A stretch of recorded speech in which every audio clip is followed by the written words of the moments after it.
इस पार्ट की शुरुआत में हमें बताया जाता है कि कई हजार साल पहले एक डायमेंशनल स्टॉर्म धरती से टकराया था, जिसकी वजह से एक बहुत ही बड़ी मात्रा में डायमेंशनल बीइंग्स इस धरती पर दिखाई देने लगे, जैसे कि gods, fairies, monsters, ghost, angel, demons, elf और ऐसे ही कई सारे लेजेंडरी डायमेंशनल बीइंग्स इस धरती पर शो होना चालू हो चुके थे। इन डायमेंशनल बीइंग्स को 4 कैटेगरी क्लासेस में बांटा गया है, जो कि मॉर्टल, लेजेंडरी, एपिक और मिथिकल है। इन डायमेंशनल बीइंग्स की डिस्ट्रक्टिव पावर की कैपेबिलिटी हम इंसानों की सोच के परे है, इसलिए हम इंसानों को मॉर्टल क्लास के बॉटम में डाल दिया गया था। पर हम इंसान हमारी कॉन्स्टिट्यूशन को एवॉल्व कर और हमारी पैरामोडियल एनर्जी को कल्टीवेट कर हायर लाइफ फॉर्म्स में बदल सकते हैं। पर यहाँ पर हमारी पैरामोडियल एनर्जी को कल्टीवेट करने के अलावा एक और रास्ता है, जिसकी वजह से हम इंसानों की एवोल्यूशन स्पीड बहुत ही ज्यादा तेजी से बढ़ सकती है, और वो तरीका है इन डायमेंशनल बीस्ट के शिकार करना और उनके अंदर से उनकी चीजों को चुराना, जिनके अंदर कई सारे डायमेंशनल क्रिस्टल्स हो सकते हैं, जिनको अपने ऊपर पर्सनल इस्तेमाल करने की वजह से हमारी एवोल्यूशन स्पीड बहुत ही ज्यादा तेजी से बढ़ जाती है। पर यहाँ पर किसी भी डायमेंशनल बीस्ट को ढूंढना और उसका शिकार करना बहुत ही ज्यादा खतरनाक काम है। अगर एक इंसान गलती से इसके अंदर चला गया तो वो कभी भी इस चीज से बाहर नहीं निकल पाता। जिसके बाद हमें एक स्कूल की क्लास का सीन दिखाया जाता है, जहाँ पर टीचर क्यूब आई हमारे मेन प्रोटैगनिस्ट जाओ वैन को बुला रहे होते हैं। पर जाओ वैन तो वहाँ पर बुक को लगाकर बड़े ही आराम से सो रहा होता है, और सारी की सारी क्लास उसको इस तरीके से सोता हुआ देख रही होती है। टीचर क्यूब आई जाओ वैन को इस तरीके से देखकर हताश होते हुए अपने मन में सोचते हैं, हमारे पुराने प्रिंसिपल जाओ वैन की बहुत ज्यादा वैल्यू किया करते थे, क्योंकि ये पहले बहुत बड़ा जीनियस हुआ करता था और बहुत ज्यादा पावरफुल हुआ करता था। जहाँ हमें एक सीन दिखाया जाता है जहाँ पर प्रिंसिपल टीचर क्यूबाई के साथ गार्डन में घूम रहे होते हैं, और वो क्यूबाई को बताते हैं कि इस दुनिया में केवल 2 प्रकार के जीनियस हुआ करते हैं। पहली टाइप वो है जिसके अंदर जाओ वैन आता है, और दूसरी टाइप वो है जिसमें बाकी लोग आते हैं। जिसके बाद हमें स्कूल की छुट्टी की बेल सुनाई देती है, जिसको सुनते ही जाओ वैन की नींद खुल जाती है और वो क्लास से भागते हुए कहता है कि मैं यहाँ से जा रहा हूँ। और टीचर क्यूब आई इसको देखते हुए कहते हैं, मुझे लगता है कि प्रिंसिपल ने इसे कुछ जरूर से ज्यादा ही समझ लिया था। जाओ वैन तेजी से कॉरिडोर में भागते हुए सीधे बाहर आ जाता है और भागकर सीधे टेनिस ग्राउंड में आकर बैठ जाता है, जहाँ पर जाओ वैन अपने पास से मोबाइल निकाल कर हम लोगों को बताता है, जब से मुझे ये मिस्टीरियस फोन मिला है उसके बाद से मेरी दुनिया पूरी तरह से बदल चुकी है। असल में इस फोन के अंदर एक गेम है, जिसकी वजह से ही मैंने कल्टीवेशन क्लासेस पर ध्यान देना पूरी तरह से बंद कर दिया है। जिसके बाद जाओ वैन उस मोबाइल के ऊपर अपनी ब्लड ड्रॉप डालकर उसको चालू करता है, जिसके अंदर एक गेम होता है, और उसको चालू करने के लिए जाओ वैन आसपास देखता है और उसके ऊपर एक और ड्रॉप डालता है, जिससे वो गेम के अंदर अपने कैरेक्टर को क्रिएट कर सके। फिर गेम स्टार्ट होता है और हमें बताते हैं गेम के अंदर उसका अवतार जो भी कल्टीवेशन यहाँ पर अचीव करेगा उसके वजह से जाओ वैन की कल्टीवेशन भी अपग्रेड होगी, और हमें दिखाते हैं कि जाओ वैन की ड्रॉप की वजह से जाओ वैन का अवतार पूरी तरह सक्सेसफुली क्रिएट हो जाता है। जिसके बाद जाओ वैन अपने गेम को खेलते हुए अपने अवतार को डंजन के अंदर भेजता है, और साथ ही वो अपने मन में सोचता है, अगर इस गेम के अंदर मेरा अवतार कोई भी एबिलिटी को अपग्रेड करेगा तो उसके साथ रियल लाइफ में मेरी एबिलिटीज भी अपग्रेड हो जाएंगी। ये मेरे लिए बहुत ज्यादा अच्छा और कन्वीनियंट है। इसकी वजह से मुझे मेरी लाइफ को रिस्क में डालकर कहीं पर भी जाना नहीं पड़ेगा, और मैं आराम से टेंशन फ्री होकर यहाँ पर गेम खेलकर अपनी कल्टीवेशन को अपग्रेड भी कर सकता हूँ। फिर गेम के अंदर जाओ वैन का अवतार एक चींटी से मिलता है, जो कि मॉर्टल क्लास की एक बहुत बड़ी एंट थी, जिसको देखते ही जाओ वैन उसके ऊपर अटैक करना चालू कर देता है, और रेगुलर कई सारे अटैक करने के बाद जाओ वैन का अवतार उस चींटी को मार देता है। जिसके बाद सीन हमारे टीचर क्यूबाई के ऊपर आ जाता है, जो स्कूल से निकलते हुए अपने मन में सोचते हैं, ये भले ही हम लोगों के लिए काम सी बात थी, पर अपनी आंखों के सामने एक ऐसे रेयर जीनियस को देखना जिसने केवल अपनी 16 साल की उम्र में ही अपने पैरामोडियल एनर्जी को कल्टीवेट करना चालू कर दिया था। पर जैसा कि हम लोगों को डर था कि इस दुनिया में जाओ वैन की तरह और भी कई सारे लोग होना काफी ज्यादा मुश्किल है, जो केवल अपनी एस्थेटिक मेडिटेशन के साथ ही अपनी कल्टीवेशन को पूरी कर सकते हैं, और साथ ही बिना किसी एक्सटर्नल फोर्स के अपनी पैरामोडियल एनर्जी को खुद से ही पॉलिश कर सकते हैं। जिसकी वजह से स्कूल के पूरे स्टूडेंट्स और टीचर का ध्यान जाओ वैन के ऊपर जाना ही था, और हम लोगों को ऐसा लगने लगा था कि डेफिनेटली जाओ वैन के पीछे कोई न कोई यहाँ पर जरूर आएगा। पर जाओ वैन के टैलेंट और कैपेबिलिटीज को देखकर ऐसा नहीं लगता था कि उसे प्रैक्टिस टेस्ट में नंबर 1 पर आने में कोई भी दिक्कत होगी, पर अनएक्सपेक्टेडली। जिसके बाद हमें 1 महीने पहले का सीन दिखाया जाता है, जहाँ पर एक लड़की जाओ वैन को चैलेंज करने के लिए आई होती है, जिसको देखकर सभी लोग बहुत ज्यादा हैरान होते हैं और कहते हैं यहाँ पर कोई जाओ वैन को चैलेंज करने के लिए आया है, और सबसे बड़ी बात ये है कि ये एक लड़की है। ये तो एक ट्रांसफर स्टूडेंट है, जिसको अभी स्कूल में आए हुए 1 दिन भी पूरा नहीं हुआ है। सच में ये तो पूरी तरह से पागल हो चुकी है। जाओ वैन उस लड़की के सामने उसके चैलेंज को एक्सेप्ट करने के लिए खड़ा हो चुका था, और इस लड़की का नाम आजिन है। जाओ वैन आजिन से बोलता है कि हम लोग आज से पहले कभी मिले हैं, पर आजिन जाओ वैन के क्वेश्चन का रिप्लाई नहीं देती और उसे कहती आ जाओ, चलो देखते हैं कि तुम्हारे अंदर कितनी कितनी ताकत है। ये देखकर ज़ाओवेन भी गुस्से में आ जाता है और वो आजिन पर अटैक करने के लिए आगे बढ़ते हुए कहता है कि मैं यहाँ पर कोई भी होल्ड बैक नहीं करने वाला, तो चलो देखते हैं तुम्हारा क्या होता है। आजिन ज़ाओवेन को उसके ऊपर अटैक करता हुआ देखती है, पर वो अपनी जगह से जरा सा भी नहीं हिलती।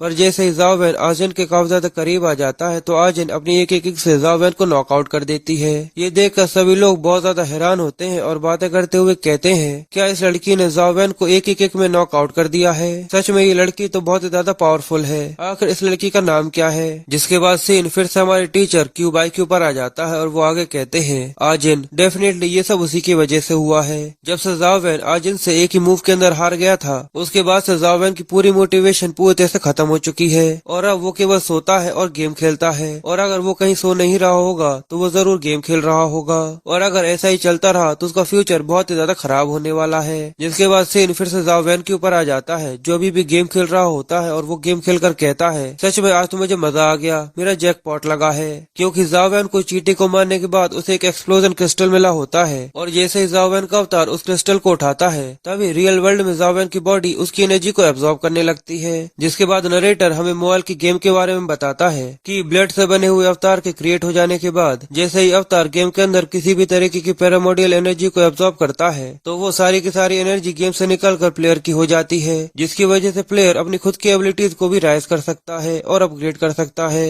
और यही नहीं, इस मोबाइल के अंदर ये गेम खेलने की वजह से प्लेयर वो चीजें भी देख सकता है जो वो रियल दुनिया में सीधे तरीके से नहीं देख सकता। फिर हमें ज़ाओवेन के रेगुलर 1 महीने गेम खेलने के बाद का सीन दिखाया जाता है, जहाँ पर उसके स्टेट्स काफी ज्यादा कम होते हैं, पर अब उसके स्टेट्स पहले से बहुत ज्यादा बढ़ चुके थे। और ज़ाओवेन गेम को खेलते हुए अपने मन में सोचता है, अगर मैं यहाँ पर केवल एस्थेटिक मेडिटेशन के साथ अपनी कल्टीवेशन करता तो मुझे डर है कि यहाँ पर हजारों साल के बाद भी मैं इतनी ज्यादा स्पीड में अपनी कल्टीवेशन को प्रोग्रेस नहीं कर पाता। पर इस गेम के क्रिस्टल के पॉपअप हो जाने की वजह से मुझे एक रिग्रेट होता है कि मैं इसको रियल लाइफ के अंदर बाहर नहीं निकाल सकता। वरना सोचो, अगर मैं गेम के अंदर से इन लो लेवल के क्रिस्टल्स को बाहर भी निकाल पाता तो शायद मैं इनको बेच सकता था, जिसकी वजह से मेरे पास इतना पैसा होता कि मैं अपनी लाइफ को कंफर्टेबली भी जी सकता हूँ। अब हमें फिर से गेम के अंदर का सीन दिखाया जाता है, जहाँ पर अवतार के सामने एक रेड म्यूटेटेड एंट आ जाती है, जो कि पहले से काफी ज्यादा बड़ी और रेड कलर की थी। वो तेजी से आते ही ज़ाओवेन के अवतार के ऊपर अटैक कर देती है, पर ज़ाओवेन का अवतार के अटैक से पहले ही जंप कर साइड में कूद जाता है, जिसकी वजह से वो उसके अटैक को ब्लॉक कर लेता है। ज़ाओवेन अपने सामने एक रेड म्यूटेटेड एंट को देखकर थोड़ी सी टेंशन में आ जाता है और साथ ही अपने मन में सोचता है, एक रेड म्यूटेटेड एंट एक नॉर्मल एंट से बहुत ज्यादा फास्ट और पावरफुल होती है, पर जितना समय मेरे पास है उतने समय में मैं इसको हरा तो सकता हूँ। पर यहाँ पर एक दिक्कत है कि यहाँ पर उसके साथ और भी कई सारे नॉर्मल एंट्स हैं, इसलिए मैं एक साथ इन सबसे नहीं लड़ सकता। पर तभी ज़ाओवेन वहाँ पर किसी के आने के पैरों की आवाज सुनता है जो उसी की तरफ ही बढ़ रहे थे। ज़ाओवेन वहाँ पर उस लड़की को देखकर थोड़ा सा हैरान होता है और साथ ही वो अपने मन में सोचता है, इस लड़की का नाम तो ज़ाओ रियोक्सी है, पर क्या ये मुझे ही देख रही है? डैम इट, मेरा टाइम खराब हो गया। जिसके बाद वो अपने गेम पर फोकस करने लगता है और साथ ही अपने मन में आगे सोचता है, अगर यहाँ पर फैंग रियोक्सी को मेरे सीक्रेट के बारे में पता चल गया तो शायद यहाँ पर मेरे लिए एक बहुत बड़ी मुसीबत खड़ी हो सकती है। पर मैं इस बैटल के दौरान इस गेम को एग्जिट भी नहीं कर सकता, मेरे लिए तो ये एक बहुत ही बड़ी मुसीबत की बात है। इसलिए ज़ाओवेन सबको छोड़कर फिर से अपने गेम पर फोकस करना चालू कर देता है। पर तभी फैंग रियोक्सी ज़ाओवेन की तरफ देखते हुए कहती है, आखिरकार ज़ाओवेन, मैंने तुम्हें ढूंढ लिया। ज़ाओवेन उसकी तरफ देखकर कहता है, क्या आखिर तुम मुझसे बात कर रही हो? और साथ ही वो अपने मन में सोचता है, ठीक है, अगर ये मुझे देख भी रही है तो इसको ऐसा लग रहा होगा कि मैं कोई गेम अट्रैक्टेड हूँ। फैंग रियोक्सी ज़ाओवेन से बोलती है कि मैं यहाँ पर तुमसे एक उम्मीद करती हूँ कि तुम मेरी टीम को ज्वाइन करोगे, जिससे हम लोग ग्रेजुएशन एग्जाम के लास्ट प्रैक्टिकल टेस्ट को दे सके। ज़ाओवेन उससे कहता है कि सच में तुम तुम्हारी टीम के अंदर मुझे इनवाइट कर रही हो, पर आखिर तुम मेरे साथ टीम अप क्यों करना चाहती हो? मैं तो पूरी तरह से कचरा हूँ। फैंग रियोक्सी ज़ाओवेन से बोलती है, असल में हम लोग कॉम्बैट टेस्ट में हमारा बेस्ट देकर बेस्ट स्कोर बनाना चाहते हैं, जिसके लिए मुझे स्ट्रॉन्ग टीममेट्स की जरूरत है, और यहाँ पर तुम्हारे पास बहुत ज्यादा स्ट्रेंथ है। तो ज़ाओवेन गेम पर ध्यान देते हुए उससे कहता है, तो तुम्हारा मतलब वो है जो मैं 1 महीने पहले था। ये सुनकर रियोक्सी गुस्से में चिल्लाते हुए ज़ाओवेन से बोलती है, ये मेरा ओपिनियन है कि तुम अभी भी वही हो, और अभी भी तुम वही इंसान हो जिसको मैं पूरी स्कूल में अपना राइवल समझती हूँ। तो ज़ाओवेन रियोक्सी से पूछता है कि आखिर आजिन कौन सी पोजीशन पर है? तो रियोक्सी उससे पूछती है, क्या तुम इसके बारे में नहीं पता? पर आजिन हमारे स्कूल से कब की ट्रांसफर होकर जा चुकी है। ये सुनकर ज़ाओवेन भी थोड़ा सा कंफ्यूज होता है और कहता है, क्या मुझे इसके बारे में कुछ भी नहीं पता, पर मुझे इतना पता था कि आजिन मॉडल क्लास को सरपास कर चुकी है। जो सुनकर रियोक्सी उससे कहती है उसका आना और इस तरीके से चले जाना बहुत ही ज्यादा अजीब सा था। ये देखकर तो मुझे ऐसा ही लगता है कि वो केवल यहाँ पर स्पेशली तुम्हें हराने के लिए आई थी, और मुझे तो ये लगा था कि शायद तुम दोनों पहले से एक दूसरे को जानते हो और तुम दोनों के बीच में दुश्मनी है जिस वजह से वो सेटल करने के लिए यहाँ पर आई थी।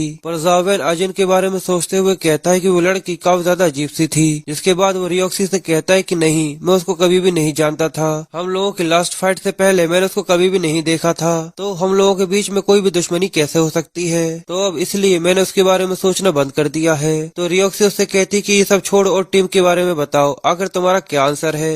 तो ज़ाओ वैन उससे कहता है कि अगर तुम्हें सबसे कोई भी दिक्कत नहीं है तो मुझे तुम्हारे साथ टीम अप करने में कोई भी दिक्कत नहीं है। जिसके बाद रियोक्सी वहाँ से जाते हुए कहती है कि ठीक है, हम लोगों के बीच में अब डील हो चुकी है और मैंने तुम्हारे अलावा 2 और टीममेट्स को ढूंढ लिया है। यहाँ पर 4 लोगों की टीम को एक साथ टेस्ट देना होगा, इसलिए हम चारों को एक साथ ट्रेनिंग करनी होगी जिससे हम लोग एक दूसरे के बारे में और भी अच्छे तरीके से जान सके और हमारी टीम वर्क को एक दूसरे के साथ अच्छे से परफेक्ट कर सके, जिससे रियल कॉम्बैट टेस्ट में हम लोग एक दूसरे के साथ अच्छे से परफॉर्म कर सकते हैं। जो बोलकर रियोक्सी वहाँ से जाने लगती है और गेम के अंदर ज़ाओ वैन उस म्यूटेटेड एंट को हरा देता है। फिर उस म्यूटेटेड एंट के मरने के बाद उसका क्रिस्टल नीचे गिर जाता है, जिसको उसका अवतार जल्दी से उठाने की कोशिश करने लगता है। पर जैसे ही ज़ाओ वैन का अवतार उस क्रिस्टल को उठाता है तभी वहाँ पर और भी कई सारी म्यूटेटेड एंट आ जाती हैं जो उसके ऊपर अटैक कर उसको हरा देती हैं, जिस वजह से ये गेम यहीं पर खत्म हो जाता है। ज़ाओ वैन गेम के खत्म हो जाने के बाद वो उठता है और कहता है अब इसे छोड़ो, मैं घर जाकर इसके स्टेटस देखूंगा कि आखिर मेरा क्या हुआ। पर जैसे ज़ाओ वैन खड़ा होने लगता है तभी उसके मोबाइल के अंदर से एनर्जी निकलती है और वो एनर्जी उसकी पूरी बॉडी को कवर कर लेती है और वो काफी ज्यादा पावरफुल होती है। इसलिए ज़ाओ वैन उस एनर्जी को कंट्रोल करने की कोशिश में लगा होता है, पर साथ ही वो अपने मन में सोचता है ये क्रिस्टल सच में बहुत ज्यादा पावरफुल है, जिस वजह से ज़ाओ वैन को ऐसा लगता है कि जरूर उस क्रिस्टल के अंदर एक लेजेंडरी वीटा स्किल होगी। पर इस चीज से वो काफी ज्यादा कंफ्यूज भी होता है कि आखिर एक एंड के अंदर वो स्किल कैसे हो सकता है। इसलिए ज़ाओ वैन जल्दी से अपने फोन के ऊपर अपनी ब्लड ड्रॉप को डालकर स्टेटस चेक करने लगता है और देखता है, और जैसे ही ज़ाओ वैन अपने स्टेटस को देखता है तो वो काफी ज्यादा हैरान होता है क्योंकि उसके स्टेटस पहले से बहुत ज्यादा बढ़ चुके थे और साथ ही उसके पास एक वीटा स्किल भी आ चुका था।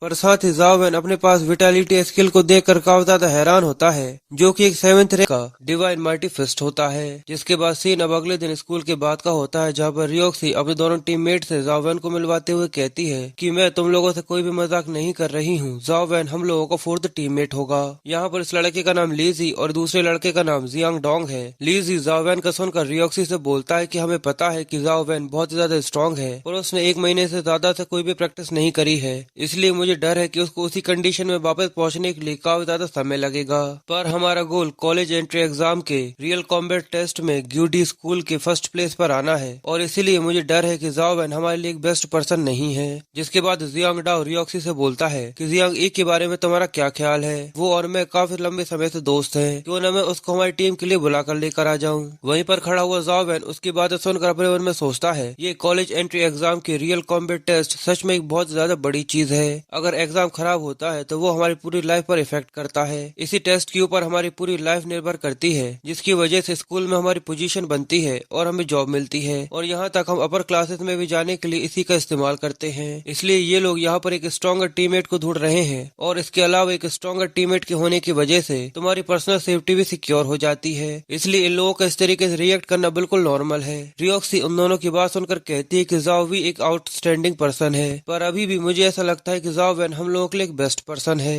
तो जियांग डाओ रियोक्सी से बोलता है चलो ऐसा है तो करते हैं। ज़ाओ वैन अगर मैं तुम्हारे यहाँ पर एक छोटा सा टेस्ट लेता हूँ तो तुम मुझे नहीं लगता कि बुरा मानोगे, और वैसे भी हम सभी जानना चाहते हैं कि ज़ाओ वैन हमारी टीम के अंदर सुटेबल है या नहीं, वो सब इस रिजल्ट के ऊपर ही निर्भर करता है। तो रियोक्सी उससे पूछती है कि आखिर तुम इसकी स्ट्रेंथ को किस तरीके से टेस्ट करना चाहते हो। तो जियांग डाओ बड़े ही अच्छे से उससे कहता है ये तो बड़ी सिंपल सी बात है, यहाँ पर हम तीनों में से सबसे ज्यादा वीकेस्ट मैं हूँ, अगर ज़ाओ वैन यहाँ पर मुझे हरा देगा तो वो हमारी टीम के अंदर एंट्री भी कर सकता है और उसे मैं इस तरीके से कभी बुली भी नहीं करूंगा। तो बताओ आखिर तुम्हें ये आइडिया कैसा लगा। ज़ाओ वैन जियांग डाओ की बात सुनकर रियोक्सी से बोलता है मुझे इससे कोई भी दिक्कत नहीं है, पर फाइट करने से यहाँ पर एक रिस्क है, अगर हम लोगों में से कोई भी इंजर्ड हो जाता है तो तुम्हें ऐसा नहीं लगता कि तुम्हारे टीममेट का इंजर्ड होना तुम्हारे लिए काफी मुश्किल की बात है। तो जियांग डाओ उससे कहता है कि स्कूल के अंदर एक स्टंट टेस्टर है, पर वो सिर्फ नंबर्स बताएगा जो काफी ज्यादा बोरिंग है। तो क्यों ना हम लोग यहाँ पर हमारे फिस्ट से फाइट करें और देखते हैं कि यहाँ पर कौन लूजर है और कौन विनर। आखिर तुम इसके बारे में क्या सोचते हो? जियांग डाओ की बात सुनकर रियोक्सी अपने मन में सोचती है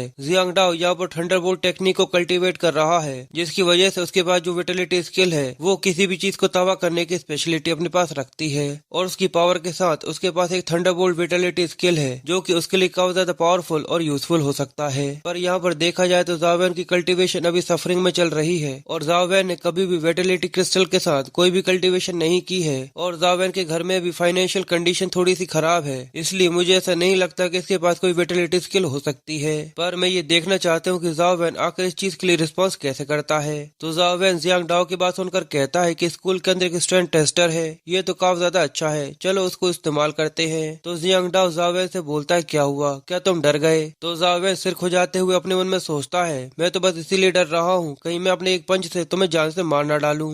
जिसके बाद वो लोग स्कूल में लैब के अंदर आ जाते हैं जहाँ पर एक स्ट्रेंथ टेस्टर रखा हुआ था। ज़ाओ वैन और जियांग डाओ दोनों ही जाकर आगे खड़े हो जाते हैं, जहाँ पर जियांग डाओ ज़ाओ वैन से कहता है तो बताओ सबसे पहले तुम जाना चाहते हो या मैं आगे जाऊं? तो ज़ाओ वैन उससे कहता है कि जैसा तुम चाहो। तो जियांग डाओ उससे कहता है कि ठीक है सबसे पहले मैं आगे जाता हूँ। जिसके बाद जियांग डाओ आगे जाकर उस मशीन के ऊपर पंच करता है, जिसकी वजह से स्क्रीन के ऊपर पावर लेवल 7 आ जाता है। इसका मतलब जियांग डाओ की करंट पावर लेवल 7 पर है। और इसे देखकर ज़ाओ वैन अपने मन में सोचता है स्ट्रेंथ टेस्टर और मोबाइल गेम के स्ट्रेंथ स्टार में थोड़ा सा ही फर्क है, पर ये इतना भी ज्यादा कोई खास नहीं है। और साथ ही ज़ाओ वैन अपने मन में सोचता है कि मेरे इस मिस्टीरियस मोबाइल मिलने से पहले मेरी स्ट्रेंथ केवल 7 पर ही थी। जिसके बाद जियांग डाओ ज़ाओ वैन को आगे बुलाते हुए कहता प्लीज अब आगे आओ। जिसके बाद हमें इस रूम के अंदर से लाइट आती हुई दिखती है और बाहर कॉरिडोर के अंदर टीचर क्यूबाई उस लाइट को निकलता हुआ देखकर अपने मन में सोचते हैं आखिर दिन के इस समय टेस्टिंग रूम के अंदर कौन हो सकता है। इसलिए टीचर क्यूबाई हल्का सा गेट खोलकर चेक करते हैं कि अंदर कौन है और वो वहीं से छुपकर देखने लगते हैं कि आखिर वो लोग क्या कर रहे हैं। टीचर क्यूबाई उन लोगों को वहाँ पर स्ट्रेंथ टेस्टर को इस्तेमाल करता हुआ देखकर अपने मन में सोचते हैं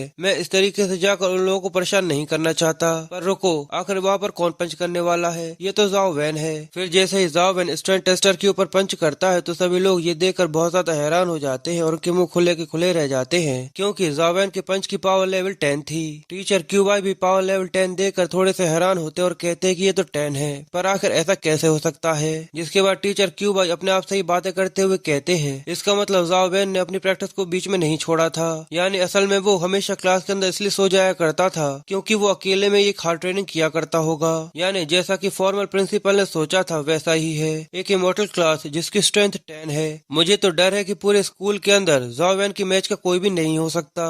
रियोक्सी भी ज़ाओ वैन की पंच करने की वजह से काफी ज्यादा हैरान होती है और वो अपने मन में सोचती है ये तो 1 इंच पंच था। यहाँ पर ज़ाओ वैन ने सच में एक 1 इंच पंच का इस्तेमाल किया था, पर इसमें अपनी फुल स्ट्रेंथ का इस्तेमाल करना काफी ज्यादा मुश्किल होता है। यानी यहाँ पर ज़ाओ वैन बिना किसी वेटिलिटी स्किल का इस्तेमाल किए भी 10 स्कोर कर सकता है। ये तो सच में काफी ज्यादा टेरिफाइंग है। पर जियांग डाओ को ये देखकर गुस्सा आता है और वो ज़ाओ वैन पर चिल्लाते हुए कहता है ठीक है तुम पास हुए, पर ऐसा मत सोच लेना कि फाइट में तुम मुझसे जीत सकते हो, यहाँ पर तुम गलत हो। जिसके बाद वो ज़ाओ वैन को धक्का देकर उसे कहता है कि साइड हो जाओ, अब मैं अपने वेटिलिटी स्किल को इस्तेमाल करना चाहता हूँ। तो लीजी जियांग डाओ को देखकर कहता है कि ये लड़का सच में काफी ज्यादा जिद्दी है। जिसके बाद हमें जियांग डाओ को दिखाते हैं जो अपने विटेलिटी स्किल को इस्तेमाल करने के लिए अपने फिस्ट के अंदर थंडर बोल्ट को कलेक्ट करता है। जिसके बाद वो अपने विटेलिटी स्किल थंडर फिस्ट को इस्तेमाल करता है, जिससे जियांग डाओ की पावर लेवल 11 आती है। जियांग डाओ ये देखकर कहता है तो बताओ कैसा रहा? तो ज़ाओ वैन उसे कहता है कि वेरी गुड, सच में ये तो काफी ज्यादा अच्छा था। जिसके बाद ज़ाओ वैन स्ट्रेंथ टेस्टर को देखने लगता है और अपने मन में कुछ सोचता है।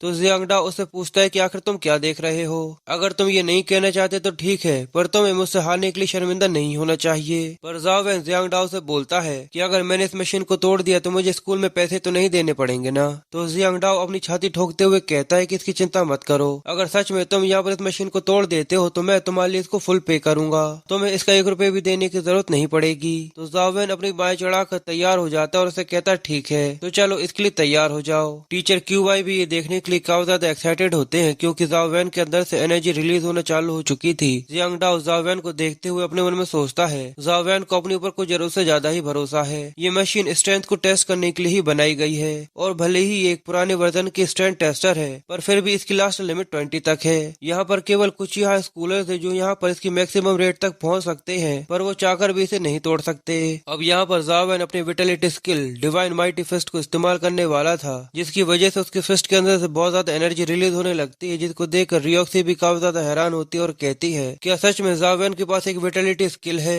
जिसके बाद जाओवैन अपनी विटेलिटी स्किल को इस्तेमाल करते हुए स्ट्रेंथ टेस्टर के ऊपर पंच करता है, जिसकी वजह से पूरी की पूरी मशीन के अंदर से चिंगारियां निकलना चालू हो जाती हैं और वो पूरी की पूरी मशीन फूक जाती है, यानी पूरी तरह से तबाह हो जाती है। ये देखकर टीचर क्यूबाई और वो तीनों भी काफी ज्यादा हैरान होते हैं और जाओवैन वहाँ पर एक स्टाइल में पोज देकर खड़ा हुआ होता है। टीचर क्यूबाई ये देखते हुए काफी ज्यादा हैरानी के साथ बोलते हैं, इस स्ट्रेंथ टेस्टर की लिमिट 20 थी। इसका मतलब ये बिल्कुल भी नहीं है कि 20 स्ट्रेंथ वाला इसको बड़े ही आसानी से तोड़ सकता है। इसको तोड़ने के लिए कम से कम तुम्हारे पास रैंक 8 या 9 की विटेलिटी स्किल होना जरूरी है, जिसके साथ ही कोई स्ट्रेंथ टेस्टर को तोड़ सकता है। पर तभी टीचर क्यूबाई को पुराने प्रिंसिपल की वो बात याद आती है जहाँ पर उन्होंने ये कहा था, केवल इस दुनिया में 2 प्रकार के ही जीनियस हुआ करते हैं, एक वो जिसमें जाओवैन आता है और दूसरे जिसमें दूसरे जीनियस आते हैं। अब जाओवैन मशीन को तोड़ने के बाद जियांग डाओ के पास आकर उससे कहता है, तुमने पहले ही कहा था कि अगर मैं इस मशीन को तोड़ दूंगा तो तुम्हें इसके सारे पैसे देने होंगे। तो जियांग डाओ उसको मस्का लगाते हुए उसके कंधे पर हाथ रखकर उससे कहता है कि हाँ मेरे भाई, इसके लिए मैं सारा का सारा पे करने के लिए तैयार हूँ। वैसे भी हम लोग बहुत ही लंबे समय से क्लासमेट्स हैं और अब तो हम लोग एक टीम में भी हैं, इसलिए तुम्हें इसकी चिंता करने की जरूरत नहीं है। और रियोक्सी भी जाओवैन की तरफ देखते हुए अपने मन में सोचती है, ये लड़का तो सच में काफी ज्यादा इंटरेस्टिंग है। जिसके बाद शाम को जाओवैन स्कूल से निकलते हुए अपने फादर को कॉल करके उनसे कहता है कि college entrance exam real combat test इस हफ्ते के बाद शुरू होने वाले हैं, इसलिए मैं चाहकर भी आपके साथ नहीं जा सकता। जिसके बाद जाओवैन अपने फादर से पूछता है कि हमारे घर के क्लोजेट के अंदर एक मेटल कुकी का बॉक्स रखा हुआ था, उसके बारे में आप कुछ जानते हैं। तो जाओवैन के फादर उससे कहते हैं, क्या एक कुकी बॉक्स। तो जाओवैन अपने फादर को कुकी बॉक्स की डिटेल देते हुए कहता है कि हाँ, वो एक स्क्वायर मेटल बॉक्स है जो कि लगभग 30 सेंटीमीटर का होगा और उसके ऊपर एक कार्टून बियर भी बना हुआ है। जाओवैन के फादर बॉक्स की डिटेल सुनकर उससे कहते हैं कि हाँ, मुझे इसके बारे में पता है, उस बॉक्स के ऊपर एक लिटिल बियर का कार्टून बना हुआ है। असल में जब मैं छोटा था तो मैं वो कुकीज काफी ज्यादा खाया करता था, पर आज के समय में उस ब्रांड के कुकीज मिलना काफी ज्यादा मुश्किल है, इसलिए मुझे उस बॉक्स के बारे में याद नहीं रहा। और उस छोटे से कुकी बॉक्स के अंदर एक फोन रखा हुआ था, पर आखिर तुम उसके बारे में क्यों पूछ रहे हो। तो जाओवैन अपने फादर से पूछता है, हाँ मैं उस फोन के बारे में ही बात कर रहा हूँ, क्या वो फोन आपने ही उसी के अंदर रखा था। जाओवैन के फादर फोन का सुनकर जाओवैन से कहते हैं, क्या तुम उसी फोन के बारे में बात कर रहे हो जिसका व्हाइट मेटल केस है और साथ ही उसकी स्क्रीन पूरी तरह से ब्लैक है और उसके ऊपर कोई भी ऑन ऑफ के बटन नहीं है। तो जाओवैन उससे कहता है कि हाँ, मैं उसी फोन के बारे में बात कर रहा हूँ, क्या वो फोन आपका है।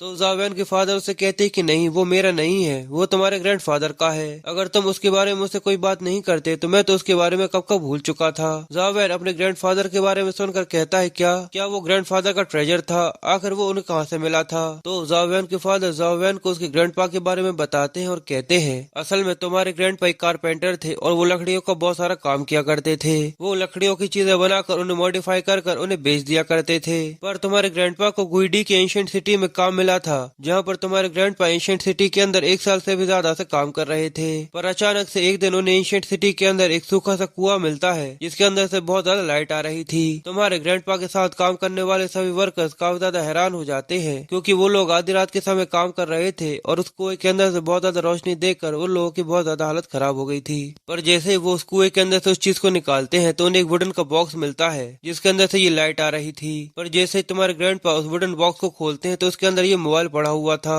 जिसकी वजह से उन लोगों को ऐसा लगा था कि इस मोबाइल के चालू होने की वजह से मोबाइल की लाइट उस कुएं से बाहर आ रही थी। पर शायद उसकी बैटरी के खत्म हो जाने की वजह से अब वो बंद हो चुका है। पर उसके अंदर कोई भी ऑन ऑफ करने की बटन नहीं थी और न ही उसके अंदर कोई चार्जिंग पोर्ट था, जो देखकर तुम्हारे ग्रैंडपा और बाकी सभी काफी ज्यादा उदास हो गए थे और उन लोगों को ऐसा लगने लगा था कि किसी ने यहाँ पर उनके ऊपर प्रैंक करने के लिए एक खराब मोबाइल उस कुएं के अंदर फेंक दिया था। और इसी वजह से किसी ने भी उसके ऊपर ज्यादा ध्यान नहीं दिया और आखिर में तुम्हारे ग्रैंडपा ने उसको घर पर लाकर डाल दिया था।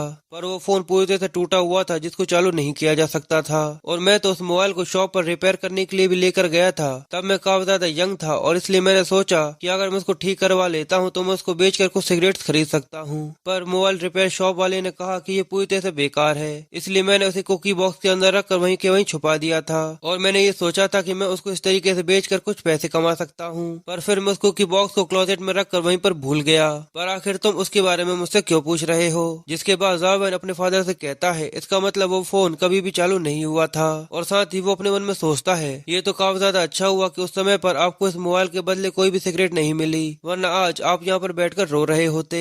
जिसके बाद जावेन के फादर उससे कहते हैं क्या हुआ, क्या तुमने उस मोबाइल को चालू कर लिया है? पर काफी ज्यादा लंबा समय हो चुका है, इसलिए मुझे नहीं पता कि आखिर उसके साथ क्या हुआ था, या वो टूट चुका था या उसकी बैटरी खत्म हो चुकी थी। ठीक है, जैसा तुम्हें सही लगे वैसा कर लो, पर मैंने तुम्हें शादी के बारे में पहले ही बता दिया था, इसलिए अब ये तुम्हारे ऊपर है कि तुम यहाँ पर आना चाहते हो या नहीं। जो बोलकर जावेन के फादर फोन रख देते हैं और जावेन अपने मन में सोचता है यानी ये मोबाइल एंशिएंट सिटी के एंशिएंट वेल के अंदर पड़ा हुआ था, तो सबसे पहले मुझे इस रियल कॉम्बैट टेस्ट को पूरा करना होगा, जिसके बाद मैं एंशिएंट सिटी में जाकर उस लोकेशन के बारे में देखता हूँ कि आखिर वो वेल कहाँ पर था। शायद मुझे वहाँ पर कुछ और चीजें भी इसके बारे में जानने को मिल सकती हैं। पर तभी जावेन को याद आता है और वो कहता है कि मैं तो अपने फादर से ये पूछना ही भूल गया, क्या तुमने किसी को बाहर ऑफेंड किया था? और बगे जावेन अपने रूम के अंदर आकर गेम खेलता है, क्लास के अंदर सो जाता है, फिर ट्रेनिंग करता है, फिर और गेम खेलता है, और ऐसे ही करते हुए उसे कुछ दिन बीत जाते हैं। जिसके बाद स्कूल के अंदर का एक सीन दिखाया जाता है जहाँ पर कॉरिडोर में भागते हुए लड़के एंजॉय कर रहे होते हैं, पर तभी वो लड़का एक लड़के से टकरा जाता है जिसके कपड़े देखकर ऐसा लग रहा था कि वो किसी तरीके का प्रिंस हो। वो लड़का जमीन पर गिर जाता है, तभी उसका दोस्त आकर उससे कहता है क्या तुम ठीक हो? वो लड़का दूसरे लड़के से कहता है कि मुझे माफ कर देना, क्योंकि उसका और काफी ज्यादा इंटेंस होता है। जिसके बाद वो लड़का वहां से आगे निकल जाता है, तो वो लड़के आपस में बातें करते हुए कहते हैं सच में वो तो काफी ज्यादा खतरनाक लग रहा था।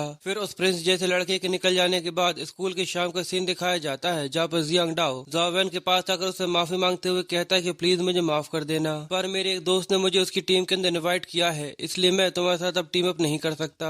जो बोलकर जियांग डाओ वहाँ से भाग जाता है, और जावेन ये सुनकर काफी ज्यादा हैरान अपने मन में सोचता है जियांग डाओ यहाँ पर टीम से क्विट कर रहा है, तो शायद रियोक्सी के पास कोई बैकअप प्लान होगा, पर शायद इस समय पर किसी टीममेट को ढूंढना काफी ज्यादा मुश्किल होगा। जिसके बाद जावेन ली ही के पास जाता है और उसे बताता है क्या तुम्हें पता है कि जियांग डाओ टीम क्विट कर जा चुका है? पर ली ही भी जावेन से बोलता है कि प्लीज मुझे माफ करना, पर मैं तुम्हारे साथ रियल कॉम्बैट टेस्ट में पार्टिसिपेट नहीं कर सकता। तो जावेन उससे कहता है कि क्यों, आखिर क्या हुआ? तो ली ही उससे कहता है कि ये मत पूछो, पर प्लीज मुझे माफ कर देना। जिसके बाद जावेन रियोक्सी के पास जाता है, जहाँ पर रियोक्सी भी जावेन से कहने की कोशिश करती है कि मैं तुम्हारे साथ पार्टिसिपेट नहीं कर सकती, पर जावेन उसके बोलने से पहले ही उससे कहता है कि मुझे पता है कि तुम क्या कहना चाहती हो, पर ठीक है कोई बात नहीं। रियोक्सी ये जानकर काफी उदास होती है और कहती है कि प्लीज मुझे माफ कर देना। तो जावेन उससे कहता है कि यहाँ पर मुझे तुमसे माफी मांगनी चाहिए, शायद यहाँ पर ऐसा कोई है जो मुझे नुकसान पहुँचाना चाहता है, जिसकी वजह से तुम लोग भी यहाँ पर मुसीबत में पड़ गए हो। फिर जावेन रियोक्सी को समझाते हुए कहता है कि जल्दी से जाओ और अपने लिए एक दूसरा टीममेट ढूंढ लो, अभी तुम्हारे पास समय है जिससे तुम एक अच्छा स्कोर बना सको, वरना तुम्हारे लिए मुझे बुरा लगेगा। तो रियोक्सी वहाँ से जाते हुए जावेन से कहती है कि मुझे इसके बारे में नहीं पता कि आखिर तुमने किसको ऑफेंड किया है, पर सच में जिसको भी तुमने ऑफेंड किया है उसका इन्फ्लुएंस काफी ज्यादा टेरिफाइंग है, इसलिए प्लीज तुम संभल कर रहना।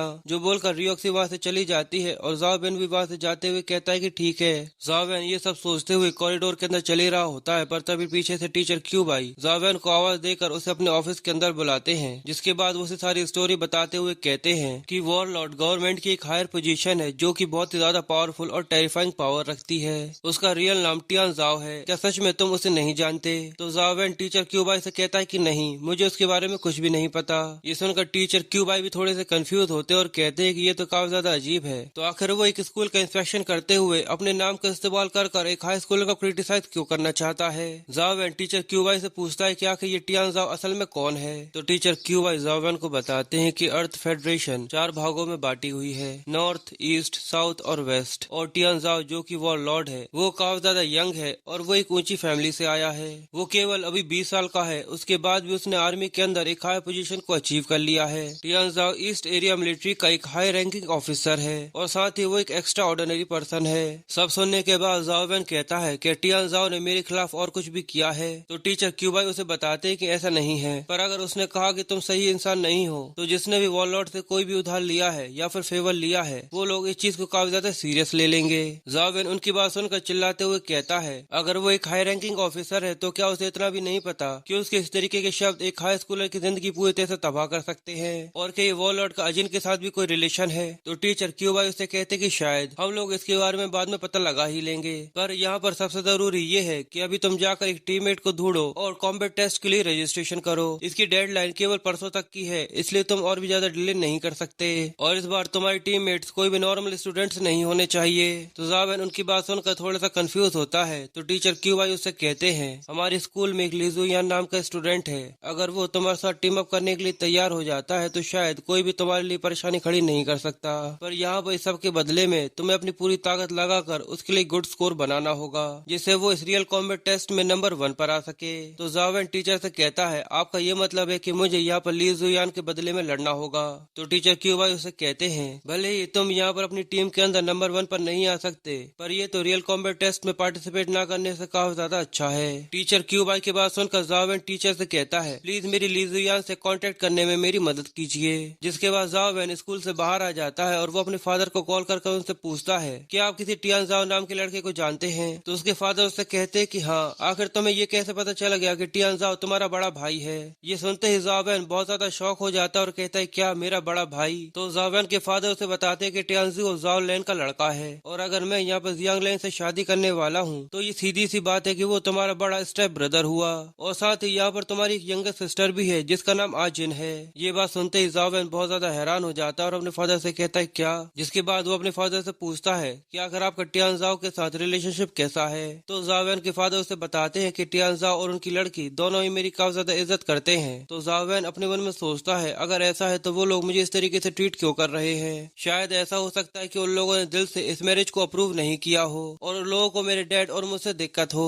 जिसके बाद जावेन अपने घर की तरफ जाते हुए अपने मन में सोचता है, सबसे पहले आजिन ने मेरे स्कूल में आकर मुझे हरा दिया था। जिसके बाद टियानजाओ के एक सेंटेंस की वजह से मैं कॉलेज एंट्री एग्जाम देने से बिल्कुल रह ही जाता। इसका मतलब तो यही है कि मैं बहुत ज्यादा कमजोर हूँ। अगर मैं एक एपिक स्टेज का एक्सपर्ट होता तो वो लोग मेरे साथ ऐसा कुछ भी करने की सोच भी नहीं सकते थे। फिर जावेन अपने घर पहुंचकर रूम के अंदर आने के बाद लेट कर अपना गेम को खेलना चालू करता है और कहता है, यहाँ पर कुछ दिनों से रेगुलर म्यूटेटेड एंट्स ही आ रही हैं, पर जिसको सबसे पहले मैंने काउंटर किया था, पर उसके बाद से किसी भी म्यूटेटेड एंट ने कुछ भी नहीं गिराया है। पर तभी जैसे ही वो एक म्यूटेटेड एंट को हराता है, उसके पास एक एग गिर जाता है, जिसको देखकर जावेन का अवतार उसको उठाने के लिए जाता है और जावेन उसको देखकर सोचता है, आखिरकार मुझे कोई ड्रॉप तो मिला। और जावेन उस एग को देखते हुए कहता है, ये तो एक कंपेनियन बीस्ट एग है, इसका मतलब अब मेरे पास भी खुद का एक कंपेनियन बीस्ट होने का चांस है। पर मॉर्टल लेवल के कंपेनियन बीस्ट काफी ज्यादा रेयर होते हैं। नॉर्मली सभी लेजेंडरी स्टेज के बीस्ट होते हैं या फिर किसी हायर क्लास के कंपेनियन बीस्ट होते हैं। पर चलो देखते हैं कि मुझे क्या मिलता है। जो बोलकर जावेन का अवतार उस एग को उठाने लगता है, और जैसे ही जावेन का अवतार उस एग को टच करता है तो उसके अंदर से एनर्जी निकलकर जावेन के अवतार के अंदर चली जाती है, जिससे जावेन का अवतार उस कंपेनियन बीस्ट के साथ कनेक्ट होना चालू हो जाता है। और रियल वर्ल्ड में जावेन को एक रेगुलर आवाज आती है कि कसम खाओ कि तुम मुझे मरते दम तक फॉलो करोगे,